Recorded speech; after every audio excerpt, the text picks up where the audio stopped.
ज्ञानतिमिरन्धस्य ज्ञानञ्जनशलाकया चक्षुरुन्मिलितं येन तस्मै श्रीगुरवे नमः।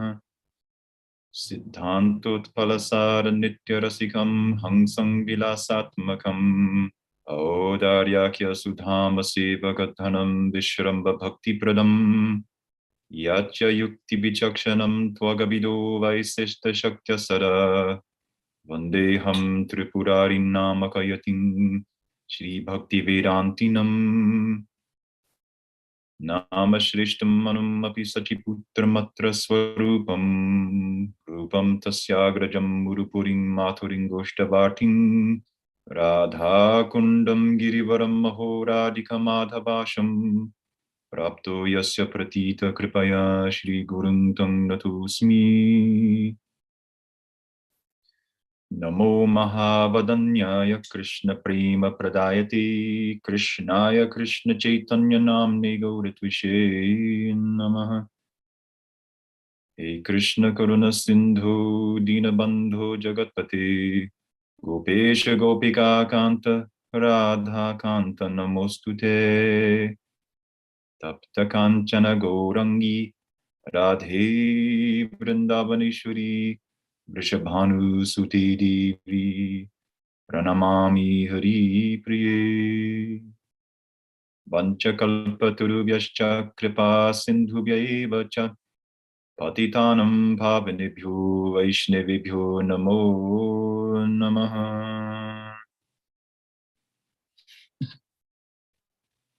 Okay, welcome to the final part of our little series on Chapter 3, Bhagavad Gita, and the nature of action and training the mind through action. So I'm going to keep the recap short because I have a fair bit of information to cover, and I want to get into that. I don't want to run too long if we can avoid that. So we began, of course, in the first lecture with delving into the nature of action itself, what it is, and what the mind is, the ontology of these things, and how the mind is influenced by the body and how the body influences the mind, how the two are connected. And then the second lecture, we went into, what did we do in the second lecture? Was the major theme in the second lecture was renunciation and the nature of renunciation, false and real. And the third lecture was how bhakti to Bhagavan is the perfection of action. And today I wanted to go over the practical implications of all of this. So we've been talking a bunch of philosophy and theory and whatnot. And so I wanted to go into the practicalities of how exactly we do train the mind through action, beyond just knowing that the difference between karma yoga, karma, and bhakti and gyan and whatnot. That's all obviously useful information, but how do we put this stuff into practice in our daily lives? So today is going to focus on the practical implications for habit formation, because in the Gita, and later on in this chapter, 36, verse 36, of course, Arjuna asks Krishna, what is it that makes us do things that we know are not in our best interest? And this, of course, is a question that everybody will have to grapple with at some point in their life, because I would imagine that everybody at some point in their life, if you haven't already, there will come a time when you have acted even contrary to your intent. Like, I'm going to do this, I'm going to chant this many rounds, or I'm going to get up at this time, or I'm going to not do this, I'm going to not eat sugar, or whatever it is. And yet we end up doing that, the very opposite of our intent. And this is a universal problem. It's a universal aspect of the human condition. And Krishna's term for Krishna's answer to Arjun, the term that he invokes, I think can be a little, at least the way it's translated, can be a little tricky to understand. Krishna says it's lust, he calls it your eternal enemy. And the acharyas have translated lust as the desire for sense gratification, basically. And while that's useful, I think we can go further, and that's what I'm endeavoring to do here. So, you may know that, well, lust is a problem, the desire to enjoy is a problem, but how do you overcome that? And I think the answer is through habits, because habits are, we are,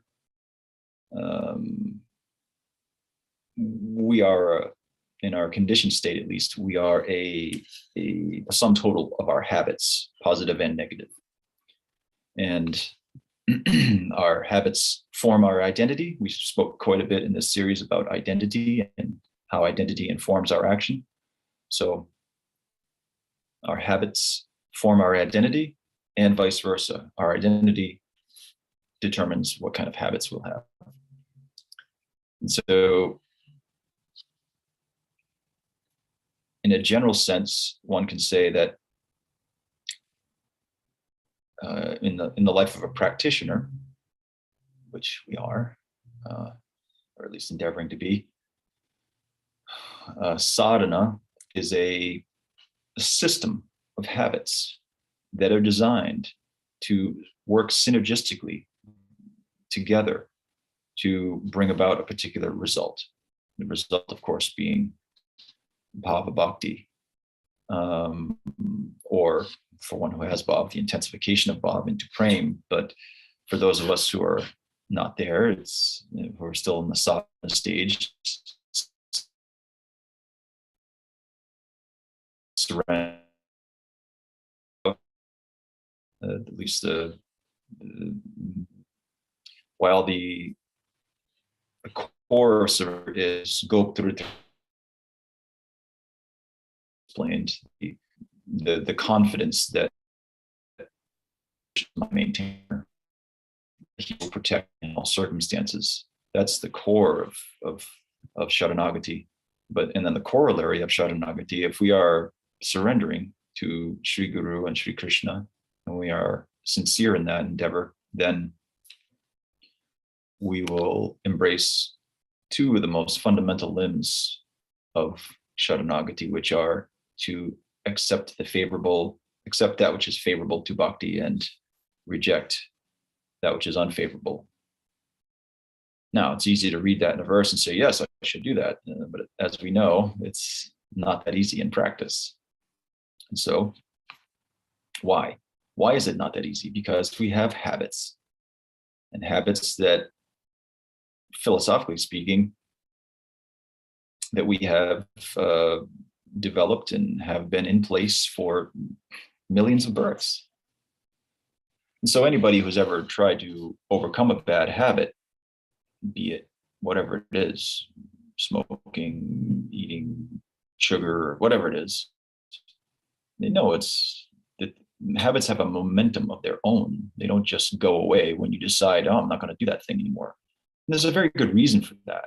And so a lot of what I'm drawing from in the modern literature comes from this book right here, Atomic Habits, by this fellow named James Clear. This is a brilliant book. If you don't already have a copy, I highly recommend it, because I would say that he has taken a vast amount of literature on habit formation and behavior and whatnot, and distilled it and condensed it into a single volume that is pretty approachable. It's not that long of a book. It's maybe 300 pages. And there's a huge amount of information in there. That's the handbook for habit formation.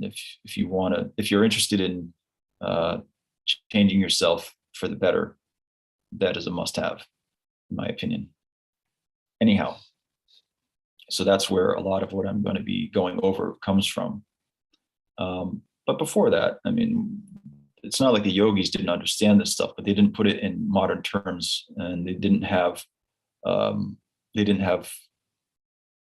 double-blind studies to substantiate their findings. They had, what they did have was generations and generations of practitioners who achieved a particular result based on doing these things.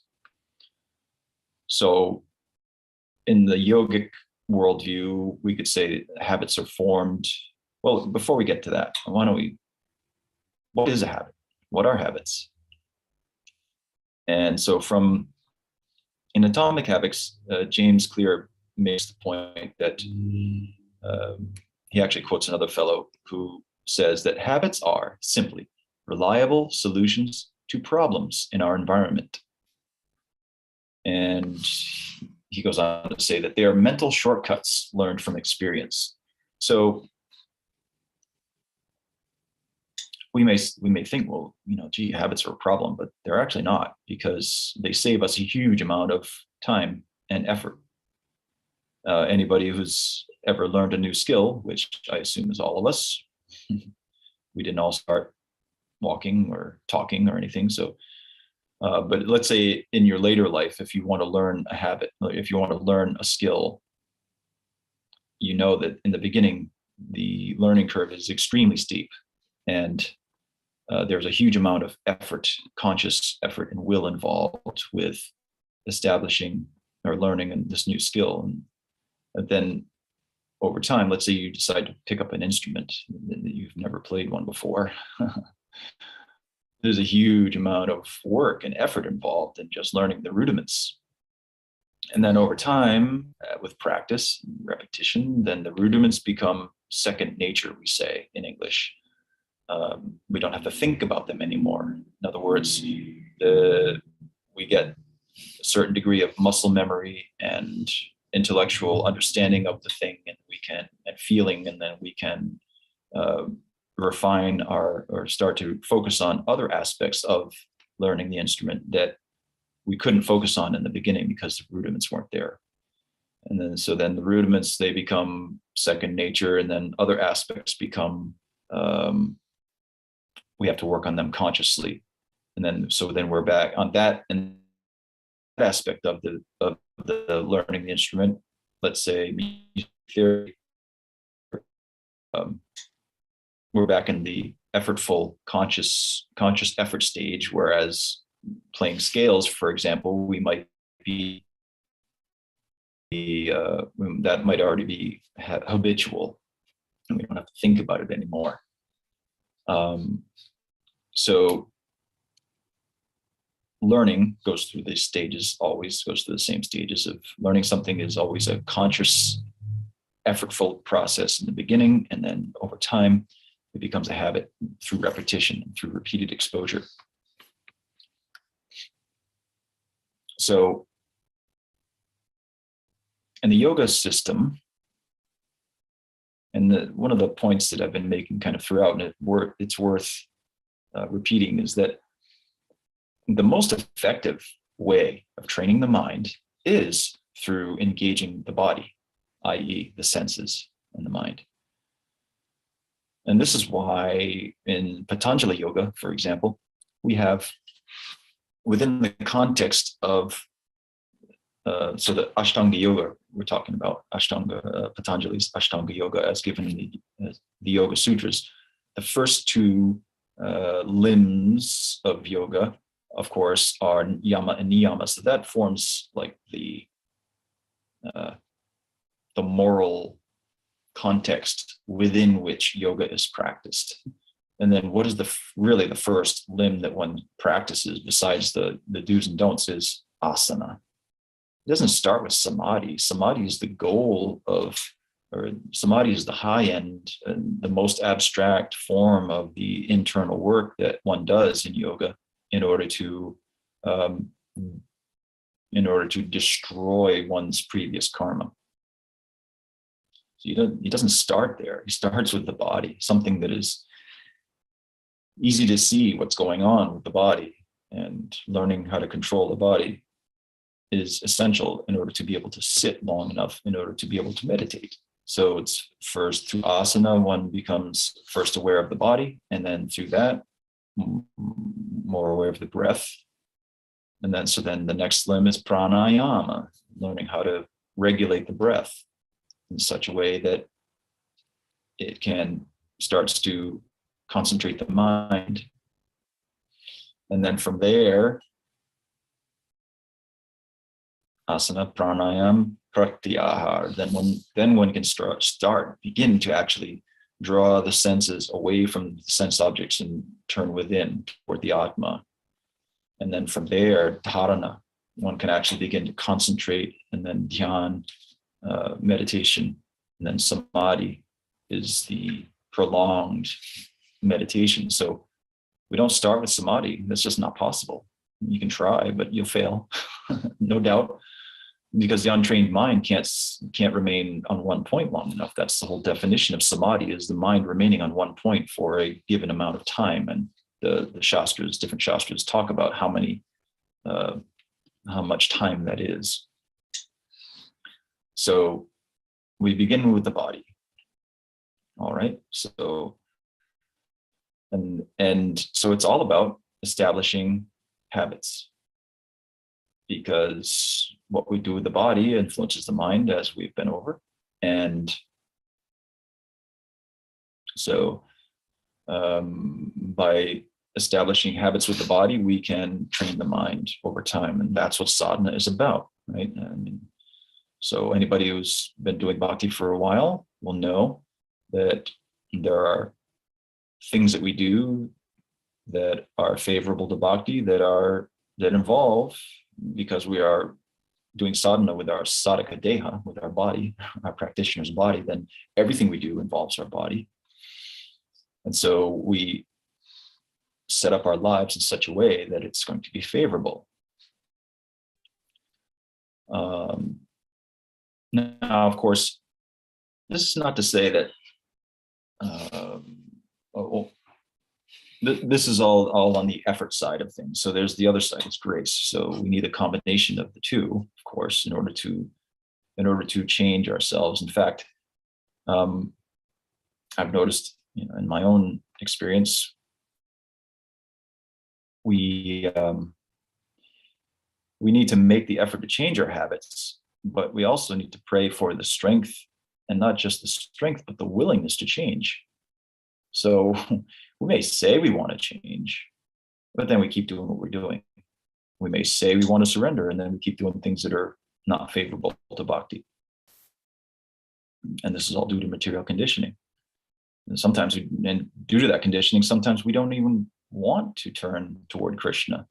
It's like, yeah, we may have the overall abhiman or identification of a bhakta, but there may be times when we're just like, you just don't even want to go there. And so that's an area. Well, that's where ultimately habits work in our favor. There's a teacher, there was a teacher of Hatha Yoga named Vanda Scaravelli, an Italian woman, who she said something really nice, was like, over time, as you practice yoga, eventually yoga will pick you up by the hair and make you practice. So in a similar way, in other words, what she's saying is that by doing it habitually, becoming habituated to doing it, eventually, even when you don't want to do it, the habit will make you do it. And so that's a good kind of habit to have, is that even when we're unwilling to practice, we get up early, we chant our rounds, we execute the limbs of bhakti. And so it's kind of, it's useful to know that, as Mahaprabhu tells Sanatana Goswami, the conditioned soul cannot revive his Krishna consciousness by his own effort. So we engage in effort, but we do so within the context of a prayer to Bhagavan to help.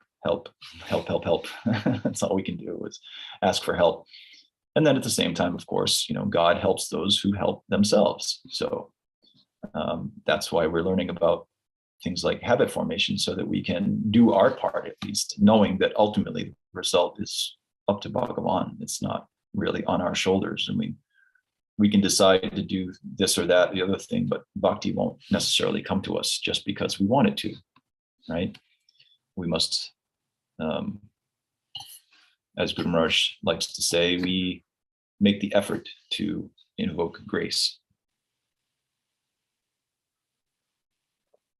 So, an important point about habits, a lot of times when people think about habits, they think about, well, I'm going to become like a robot. Where's my spontaneity?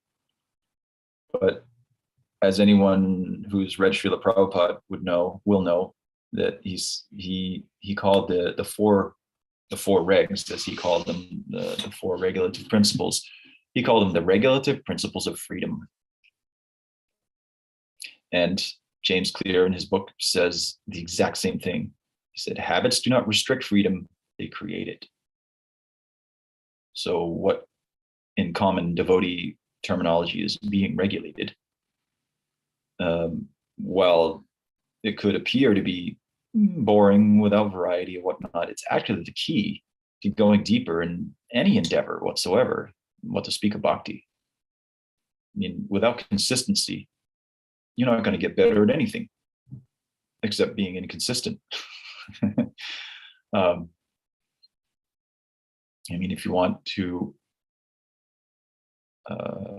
become good at, or let's say you want to become fit, and well, you got to do that. You got to exercise regularly. It's not like you can exercise once a month and you're going to be fit. It's not going to happen. We're not going to become good at chanting the holy name if we only chant, once a week. That's why we're advised to do these things daily.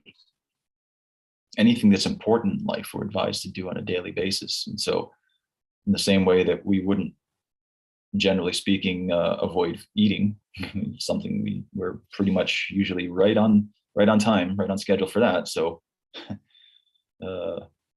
we consider that's pretty important. Well, other things are really important too, or at least they should be if we're sadhakas. And so how to make those things that we say are important, how to make those things important in our lives. In other words, how to actually act on them every day. So James in his book goes into a huge amount of detail. And of course, we're only going to give a broad overview of it today. And he gives a lot of background, background from the scientific modern psychological findings on how exactly habits are formed. And there are he lays out four aspects of it: cue, craving, response, and reward. So the cue is noticing something. Like the classic example you could say would be you're driving down the road and you see a billboard, an ad for whatever. And then an ad for a food, a billboard with food. I guess this would probably be more relevant to America, because I think American advertising is just so ubiquitous that it's hard to avoid. Maybe not be quite the same in other countries, but anyhow, let's say you're on the internet, you're on Facebook or whatever, and you see an ad for something, and suddenly you have a craving. And then the cue and the craving, that is the what Clear calls the problem phase. And then the other two, response and the reward, those are the problem solving phase. So the cue and the craving, the cue is the signal that predicts a reward. So we see a picture of some tasty meal, we're hungry. So then that cue, seeing that, it predicts the reward of having our hunger satisfied. And so then the craving is the motivational force behind all habits. So without craving, we would do nothing. And this is what happens with people whose I think they have some sort of brain damage where their dopamine circuit no longer functions, and they no longer have cravings, and no longer want to do anything, and they will literally just starve to death because they don't care. Now that's obviously an extreme example, but to know how these things work is pretty useful, because then you can get a handle on it, see it in action, and decide more consciously how you want to act in the moment. So then the craving drives us to a response. And the response is the actual habit, whether thought or action. And then the reward, of course, is generally speaking, what their rewards are generally about. They tend to be short-term. In other words, they deliver contentment and relief from craving, in Clear's words. Deliver contentment and relief from craving. So that's very interesting. And that says a lot in itself, because if we have a craving, we see something, or we think about something, and suddenly we have a craving for something. And then we're driven to fulfill that craving just to do away with the craving. Now that, of course, is not, or it can be, as we know, an extremely unhealthy cycle. So this is the cycle, and it always goes in this order: cue, craving, reward, response, reward, cue, craving, response, reward. It just goes like that in a cycle. And so just knowing that in itself can be hugely helpful, because as we're going throughout our day, we can see, oh, bam, oh, that was a cue. Now I have a craving. Oh, what do I do with that? And then you're given some leverage to make a choice. But without even being aware of this process, you're just going through the process. Next thing you know, this is how advertising has worked for as long as it's been around, several generations, where people are cravings are created by putting cues out into the environment in repetitive ways, especially like we're all, I'm sure, quite familiar with how advertising is just, you see the same ad for the same product many, many, many times, with the idea that eventually one of those times it's actually going to hook you when you're in a weak moment or a less conscious moment. And the next thing you know, you're buying that product. So advertisers know this. They know how this cycle works, and they know how to exploit it, which leads me to believe that advertising is most cases probably a highly unethical, to put it mildly, unethical business, but whatever. That's another discussion. So rewards, they teach us which actions are worth remembering in the future. So if any part of this 4-part cycle is weak, then a habit won't be formed. In other words, if you see a cue and you have a craving and you respond to it, but the reward isn't all that great, you're not going to do it again.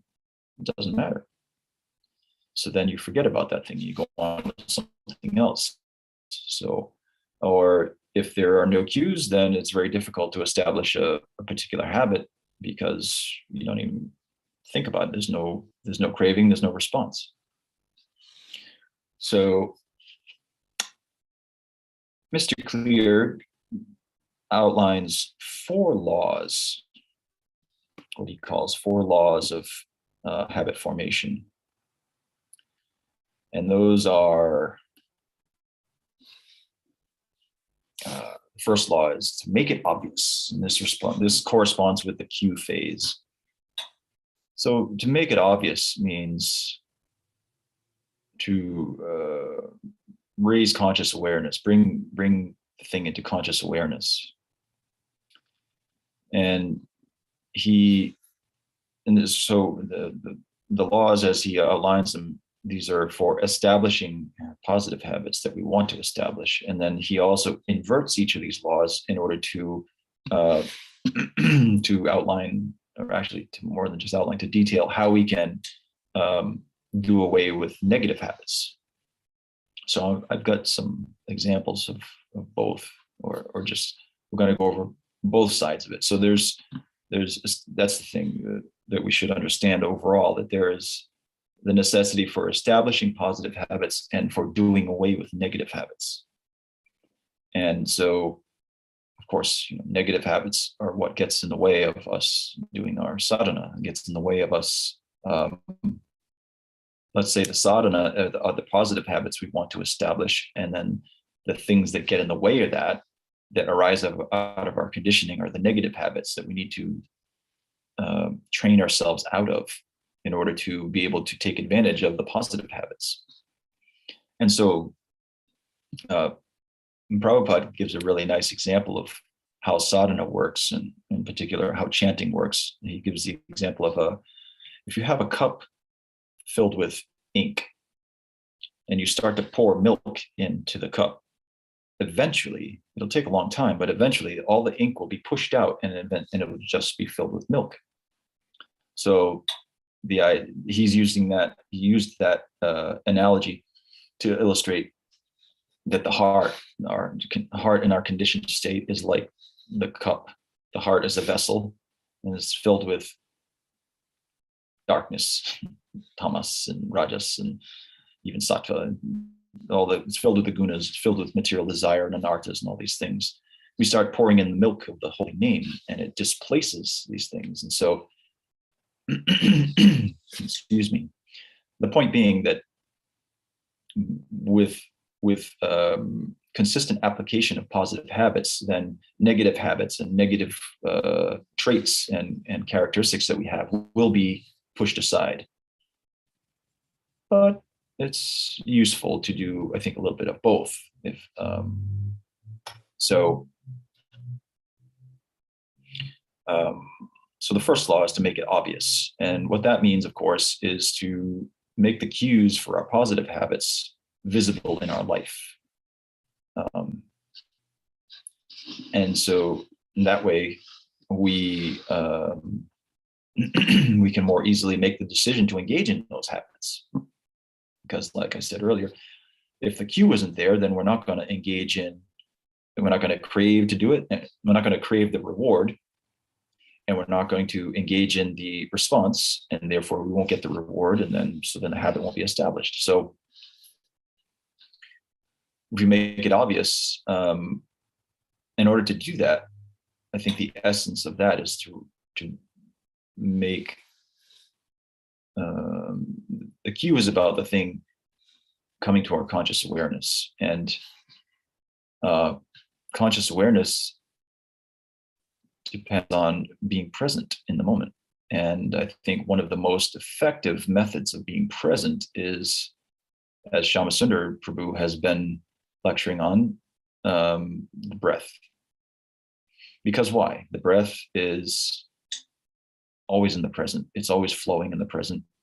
And it brings us immediately back to the body. The body's always in the present. And so by training a simple breath awareness, then we can remain rooted in the moment. And it can also give us equanimity. In other words, enough detachment that we can see things in a balanced fashion. And this is trained in the yoga system, to reflect back on that, by becoming aware of the breath, what the breath is doing during asanas, then one can start to move into difficult asanas with some, as Patanjali defines asana, sukham and stiram. Sukham being pleasant and stiram being steady. So with breath awareness, we can start to move into these asanas with some steadiness, and making the breath steady, the body becomes steady, the mind becomes steady. And so I would say that while it's not necessarily a limb of bhakti, definitely not, it is a part of a yogic practice, breath awareness in general. Not necessarily breath training, breath work, although I wouldn't say that's a bad thing. I'm sure Sham has done an excellent job of pointing out why that is.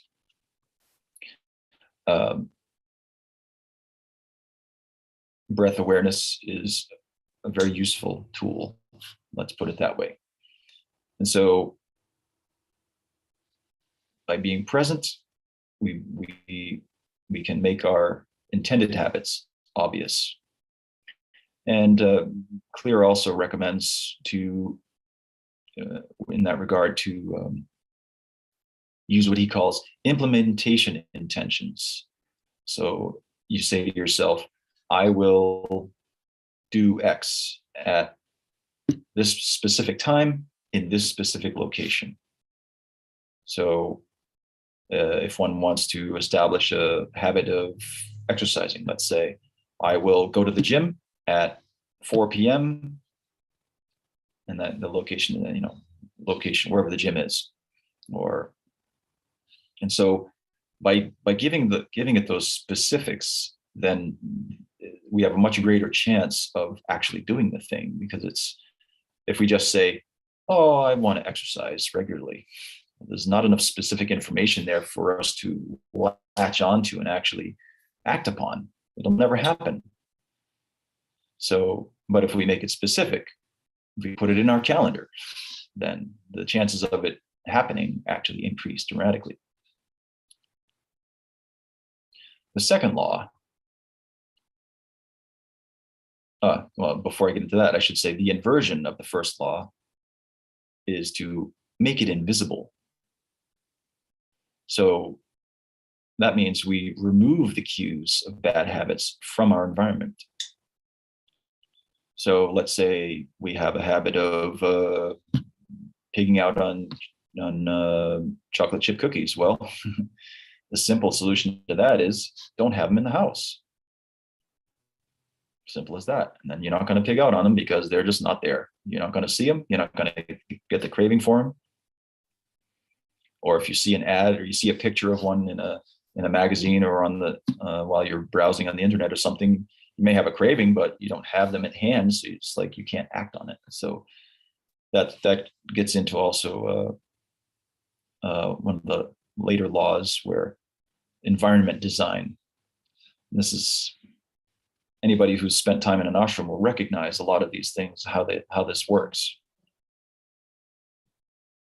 So the second law, as per Atomic Habits, is make it attractive. So this corresponds to the craving phase of this cycle. And so if it's not attractive, then we're not going to do it. Simple as that. If it is attractive, then we're going to do it. And so how do you make it attractive? Well, he recommends to pair an action you want to do with an action you need to do. So let's say you want to get some more exercise. And let's say you need to send some mail. So instead of driving to the post office, you walk. Well, that's pretty handy, or something like that. I'm sure there's any number of ways that these things can be adapted to our lives. Another thing he recommends is join a culture where your desired behavior is the norm. Well, as devotees, we know about that. It's called sadhu sangha. Join a culture where your desired behavior is the norm. So you surround yourself with people who are also doing the things that you want to do, like chanting the name and doing kirtan and studying the shastra and discussing the philosophy, as we're doing now. So we are already taking part in that. Here we are. So that's a very, very, very useful thing. And he also mentions to things like create motivation rituals, like doing something you enjoy immediately before engaging in a difficult habit. So let's say you want to exercise. Well, find something that you can do immediately before that is pleasurable, so that we start to associate the difficult habit with pleasant state. And that's, as we see, that in the same way sadhana is synergistic. In other words, all these different aspects of the sadhana add up to a whole that is greater than the sum of its parts. So habit formation is like that. Each aspect plays into the others, and they all form a comprehensive whole, which brings me to the point which, if it hasn't become clear yet throughout this series, I'll make the point now that the equanimity that Krishna is advocating in the 3rd chapter to Arjuna, or the equanimity, I should say, that he advocated in the 2nd chapter that gives rise to Arjuna's question, which gives rise to this whole chapter, that yogic mindset, that focus, that concentration, vyavasayatmika buddhi.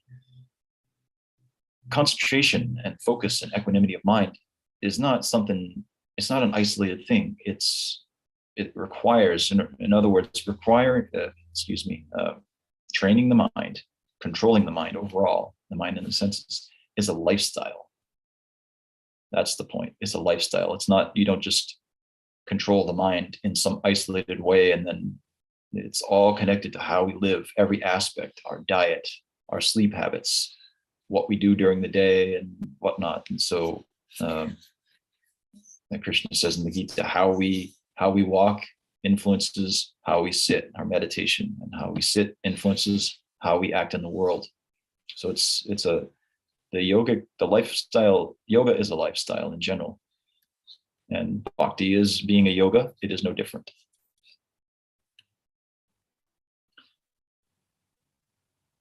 So,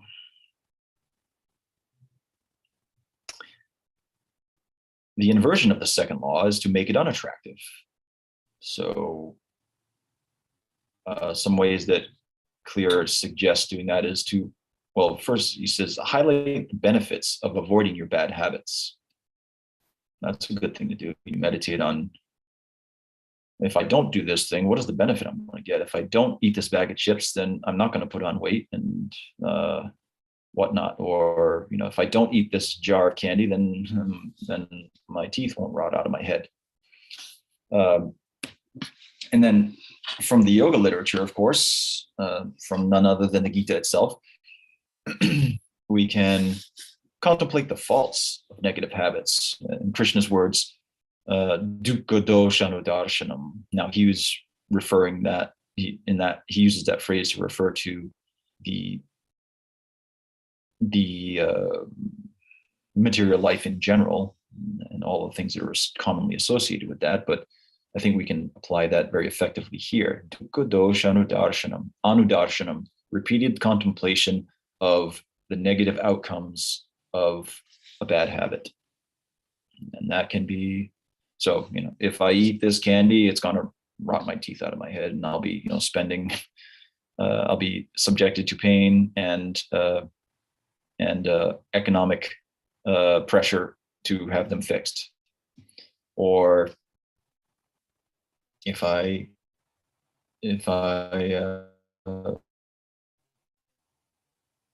anyway, you get the point.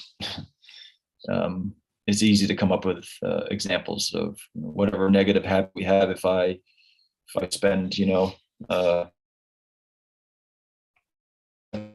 away from bhakti, it's time away from the shastra, and not add, the mind with a irrelevant that is just going to get in the way of practicing. So it's pretty easy to see how to apply. Now, the 3rd law, and this is the response phase. And so this is where we actually implement, or we're physically doing the thing. And there's a really nice saying by, I think, Tony Robbins. He says, repetition is the mother of skill. Now, anybody who has learned how to do any kind of skill, as I was mentioning earlier, knows that it's all acquired through repetition, repeated exposure, doing it again and again and again and again, ad nauseum, until it's no longer ad nauseum, until it's actually pleasant, assuming it's a good habit.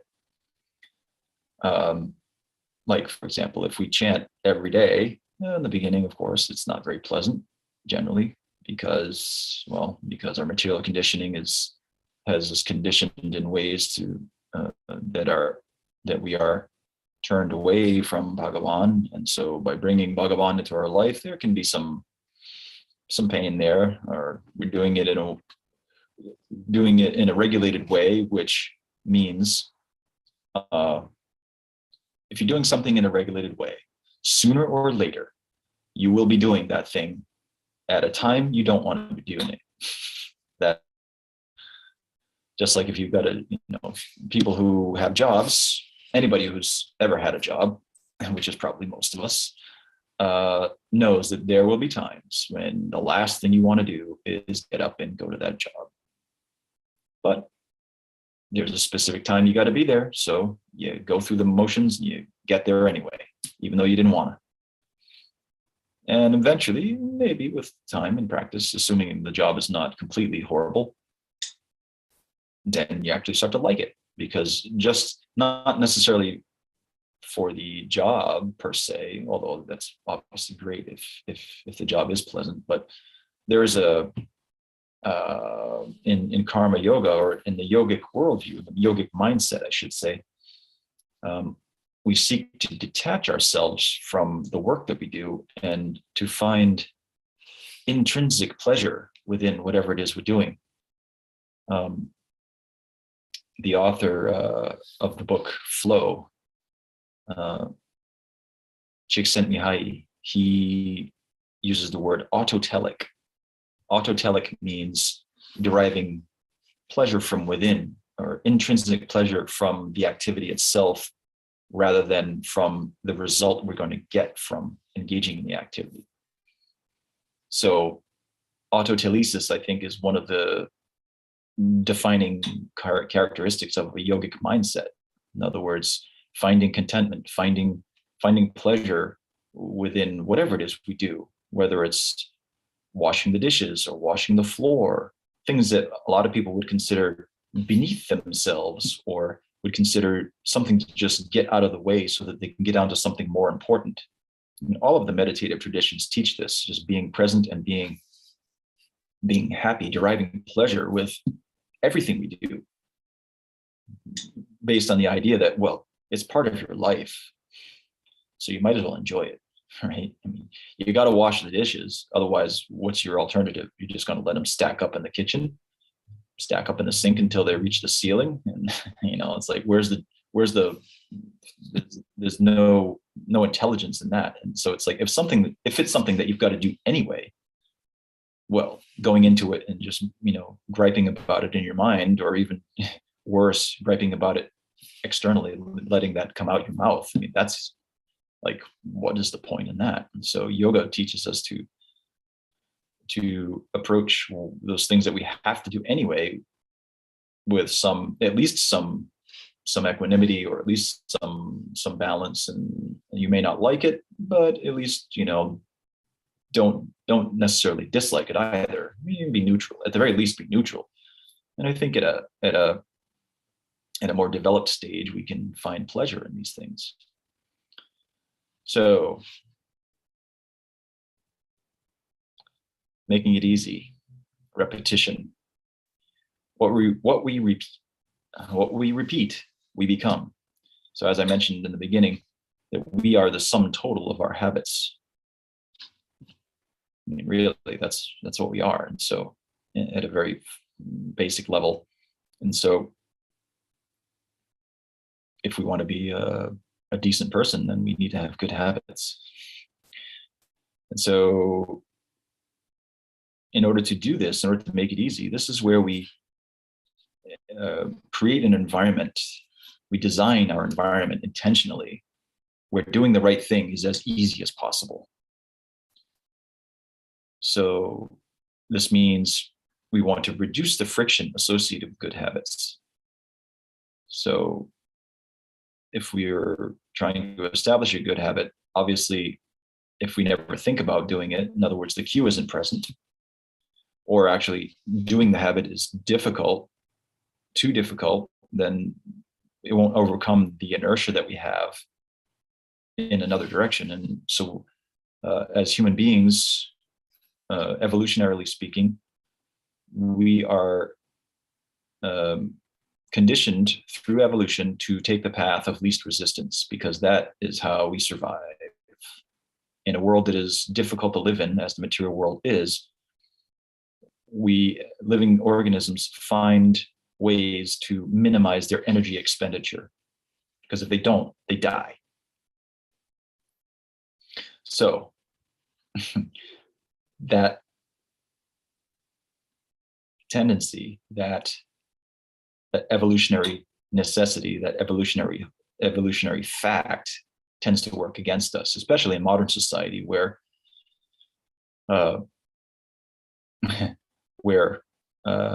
let's say in America anyway, we have an obesity epidemic because life has become so easy and calories have become so ubiquitous and so easy to acquire that the natural innate tendency to minimize our energy expenditure works against us.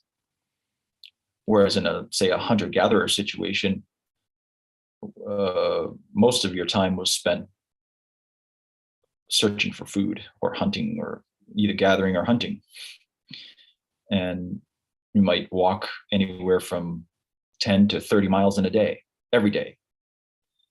And you really only sat around and were lazy after a successful hunt and your belly's full. Other than that, then when there may be times when hunts haven't been successful for a while, or a game is scarce or whatever, and you go days sometimes without eating.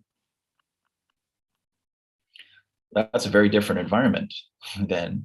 And so in that environment, it makes sense that you want to minimize your energy expenditure in order to increase your chances of survival. But now, in a so-called civilized society as we have, then now we have the necessity of going to the gym to expend some energy in a purposeful manner so that we can avoid the negative repercussions of a sedentary lifestyle. So anyhow, creating an environment where doing the right thing is as easy as possible, designing our environment and designing our lifestyle in such a way that we can engage in the limbs of bhakti. And so the inversion, of course, would be make it difficult. And that means to increase the friction associated with bad habits. In other words, we increase the steps between you and your bad habits. So if, for example, you like to eat chips, okay, nothing wrong with that. But let's say, you eat one chip, and the way they're designed with the salt and everything, and the way they're flavored, they're designed to like eat more than you actually should at one time. But you don't want to necessarily cut them out of your life entirely. Okay, fine. So let's say you've got a house with a garage, or in other words, you put the chips somewhere in your house where they're not easy to get, like up in a high cabinet out in the garage. So you have to get up on a ladder and get the things. So yeah, they're there if you want them, but you got to expend a little more effort to go after them and get them. And so that way, it's not like if they're sitting on the table, if they're sitting on a bowl in front of you, you can easily just sit there and mindlessly munch them without even realizing it. Next thing you know, the whole bag is gone. But if you actually have to think about, you think about, I want some chips. Yeah, okay, craving. And then you have to get up, go out into the garage, put shoes on, go in the garage, get a ladder, go up on top of the ladder, open the cabinet, and then get them. Chances are you're not going to do that as often. It's just not going to be worth it. So that's one way to design our environment such that it works for us, so that we don't just get drawn into the cycle of chasing down a negative habit.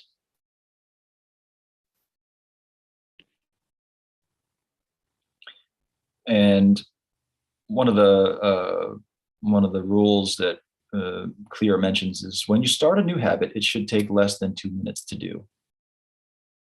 So let's take exercise, for example. In fact, he's talks quite a bit about that particular habit in the book. And he says in the beginning, at first, you don't even exercise. First, in order to establish the habit of exercise, first you put on your exercise clothing, and that's it. Done. You do that every day. You establish that, just putting on the clothing. Then you actually start to exercise in little doses. Or let's say, in other words, it's very easy to think, well, I should exercise. And so then we come up with a plan, or we go on the internet and look up exercise routines, and they're an hour long and whatnot. And yet we're out of shape, and our present situation is such that our stamina level is such that we can really only do 10 minutes of exercise. Well, we shouldn't even do that. We should do 1 minute. 1 minute. Just start with it, like make it ridiculously easy. The reason he calls his book Atomic Habits is because everything is built from atoms. They're very, very tiny, but there's so much power within an atom. So by starting off very, very, very small, we can gradually build on that. And by starting off small and starting off easy like that, then as our stamina and our attention span becomes longer and our ability to focus grows, then gradually over time, we can increase the habit, or once the habit is established, we can gradually increase. And so the fourth law, make it satisfying. And of course, this corresponds to the reward cycle, the reward aspect of the cycle, I should say. And so he says, you want to give yourself an immediate reward when you have completed your habit. Now, this could take any number of forms, of course. Let's say you've got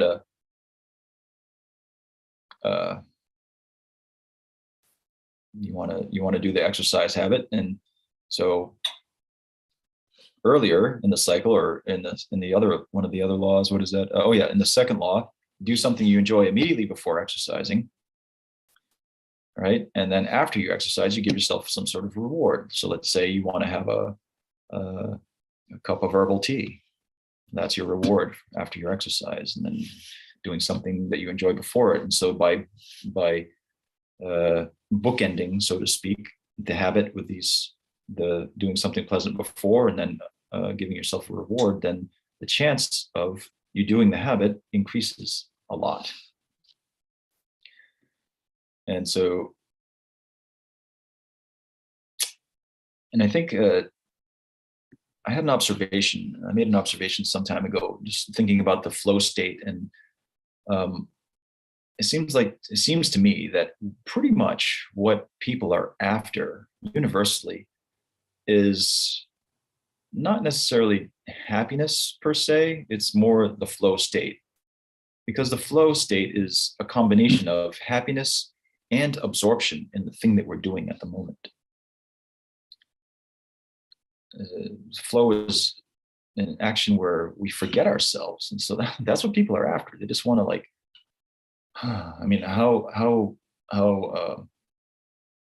it's quite pleasant to be so absorbed in something that you forget yourself totally. And so that flow state, of course, can only be entered into when our mind is steady enough to pay attention to the thing long enough to do it. So, as I said, this all kind of feeds into one another and whatnot. So, but let's take the example of japa. What we're trying to do there is enter into a flow state. We're not necessarily trying, at least in the beginning, or I guess I should say our goal when we chant japa is not to experience bliss. Bliss from chanting, let's say, comes as a byproduct of being absorbed in it. So our goal is to enter the flow state. to forget ourselves in the chanting. In other words, to forget our conditioned self. Chanting involves focusing on our true self, the Atma. And the more we can do that, then the more flow we will experience, and the more bliss as a byproduct will come about. And by experiencing that flow state, then that habit will become highly satisfying, addictive even. I mean, look at people, you can see examples of people who engage in flow all over. Business people, athletes in particular. Why is it that their rock climbing is so absorbing? Why is it that skiing down a hill is so absorbing? Why is it that surfing is so absorbing? Or why is it that these people are attached to these things? It's because the flow state is what they're after. And so the yogic mindset, the yogic worldview advocates, well, why not cultivate that flow state in everything we do? And therefore, you don't need a particular activity in order to enter into it.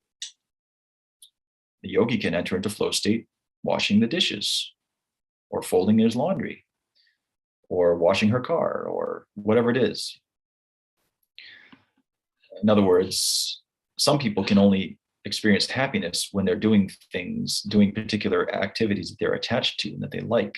Whereas the yogic mindset is to experience that regardless of what one is doing. It's a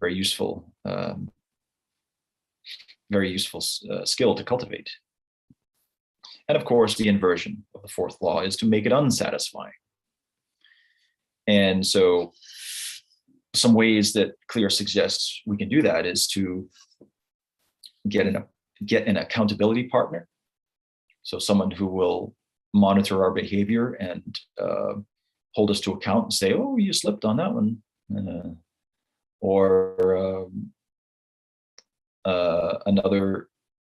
Another suggestion he has is make the costs of your bad habits public and painful. So let's say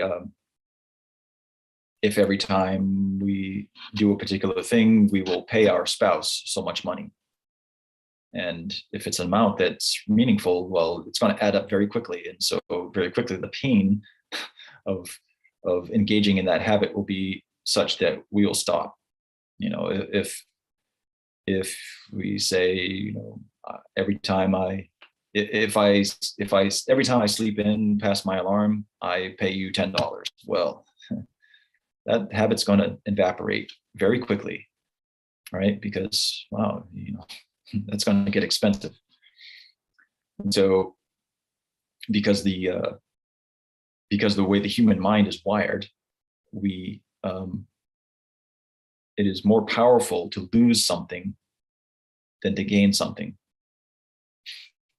We are more risk averse than we are opportunity seeking, generally speaking. And again, that goes back to the evolutionary necessity of staying alive.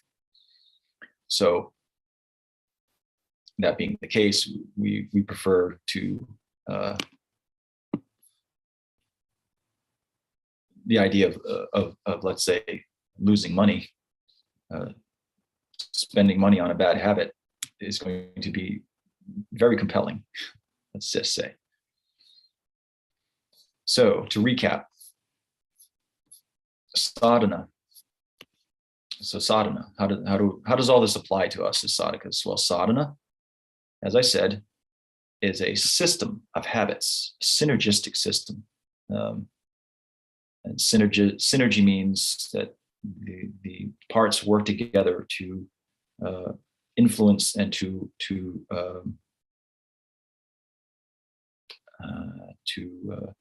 enhance one another. And so, in other words, if we get up early, that's going to have a positive effect. And if we get up early and we get up early, and then we're set up, we have the time before work to, let's say, if most of us are in the situation where we do have to go to jobs. So get up early enough so that we can actually sit and quietly, we can worship our deity if that's what we do, or we sit and chant our japa, study the Shastra. And so that is going to set your day up completely differently than if you get up 5 minutes before you have to leave, throw your clothes on, rush out the door. Mind is in a completely different state than if you have been up and you've chanted, you've been up in the Brahma Muhurta in particular, chanted Sri Harinam, and chanted your mantra, and read some uplifting content from Shastra, then your mind isn't going to be in a completely different state, and you're going to face your day in a different way than you would have in the opposite scenario. So one really useful graphic that's included in this book is decision trees. So you have one decision, and a point of decision starts here, and you can make a good decision or a bad decision. And then each one of those, there's another decision point, and then you can make a good or bad. And so, and it ends up on the top. Over on the right-hand side of the thing is, on the top is a good day, and on the bottom is a bad day. So you make a series of bad decisions, you have a bad day. You make a series of good decisions, you make a good day. And then if you make some good decisions in the morning, and then later on you have some bad decisions, you have a mediocre day.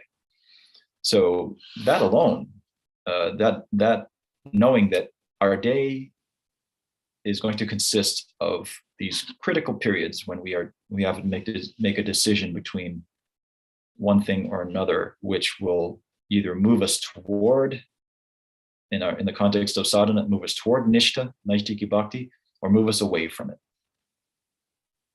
Now, in the moment, it can be really hard to have that awareness that that's actually what we're deciding between, because our cravings and whatnot tend to give us tunnel vision on that particular thing. But if we can keep that framework, this decision tree framework in mind, I find it very useful, because you make a decision, the alarm goes off and it's dark out, and we can decide either to stay in bed or to get up. Okay, well, let's say we decide to get up. Oh, good. So that's moving toward a good day. Then at a certain point, we have another decision. Do I chant or go on the internet? Oh, chant. Oh, further toward a good day. And then so on and so forth. And breakfast time. Do I eat a donut or do I eat fruit? Whatever. So these decisions, they ramify. They each one, they split off, and then they have effects throughout our day. So I think that's, as I said, a useful way of looking at things, that there are going to be critical moments in every single day where one decision won't ruin the entire day. But let's say the first decision of the day, to get up early or to not, that's going to affect the entire day. And that's going to make it harder to have a good day, because the rest of the day you're kind of playing catch up. So let's say you didn't get up early and you didn't chant. You have to go to work and everything. Oh, I'll chant when I get home. Yeah, well, chances are when you get home, that's the last thing you want to do. You're tired. You just want to, eat something, have a shower or whatever. So, and this is why sadhana is recommended. Doing the things that are important to us, the things that are important to us should be done, if at all possible, early in the day. That way they're done. And then whatever happens the rest of the day, at least the things that are most important are done. Business people will say the same thing. Don't attend to what is, in other words, don't be putting out fires. Do what is truly important. And then regardless, in other words, working down your to-do list is one thing, but doing the things that are truly, truly important, that might even negate the necessity of the to-do list altogether. That's what we really should be focusing on, putting most of our time there. Anyhow, so that's all I have. I've gone a bit over time, I see that. And if there are any questions, I'm happy to entertain them. If not, then we'll wrap it up.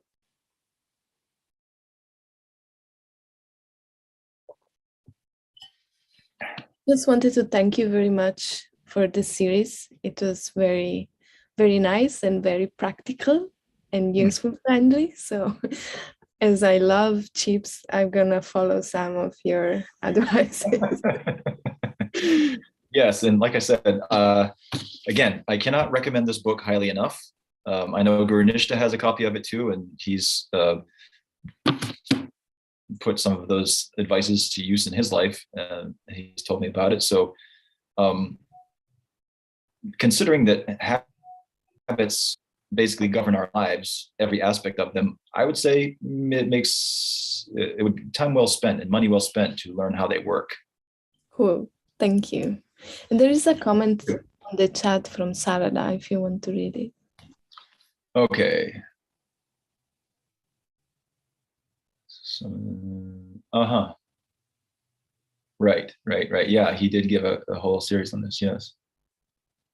It helps us think about our identity as sadhakas.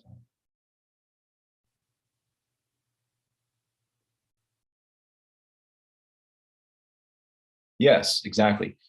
Well, that's something that I addressed earlier in the series, that if we identify ourselves as a sadhaka, then, the overarching point was, as we identify, we will act.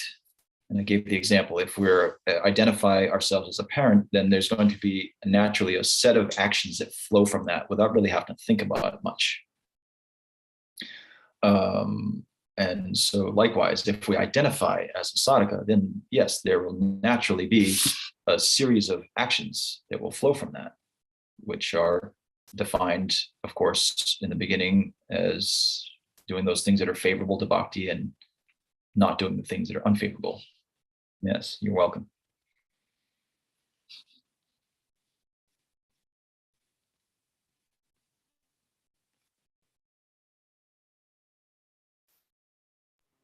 Okay, well, if that's it, then, oh, Kanaram. Can you hear me? I can. Kanaram here. Thank you for the nice class.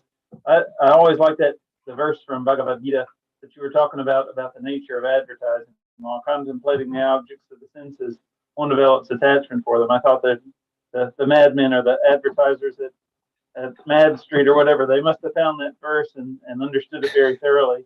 Because always, like you say, all these things that pop up in our life, they know I'm interested. Whatever I Google search, they know what I want, and they're pumping it in on overdrive, so to speak, because of the technology. But I always like the algorithms, that concept as well. I have to be careful. Yeah, I mean, modern advertising, you can think they know, like, oh, he likes this and that and the other. Yeah. Well, for that, we have to thank Edward Bernays, who was I think he was the son-in-law of Sigmund Freud. So Bernays took Freud's insights into the psychology of the human mind, and he basically single-handedly created the entire advertising industry out of that, which is a pretty crappy thing to do if you think about it. Like, let's find out what people are, where they're vulnerable, and exploit that so we can sell them stuff. I mean, anyway, that's pretty bad. Yeah. Questionable ethics at best. Yeah.